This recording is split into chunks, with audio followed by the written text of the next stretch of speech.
Okay, Simon, well, here we go again. I got it all rigged up. I ended up putting a jumper like we agreed that would be the best for your scenario for your prop. And I got it set up on a temporary power box right here. This is basically a 5-volt battery box. There's the board. There's the speaker. So let's go.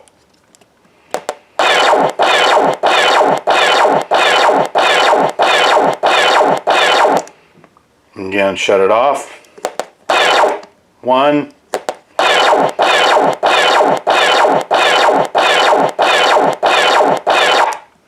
Anyway, I ran it a bunch of times. It works perfectly.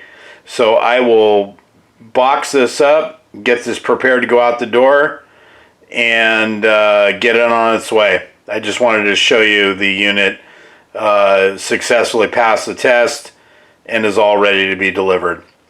So again, thanks for watching the video, and we'll see you on the next one.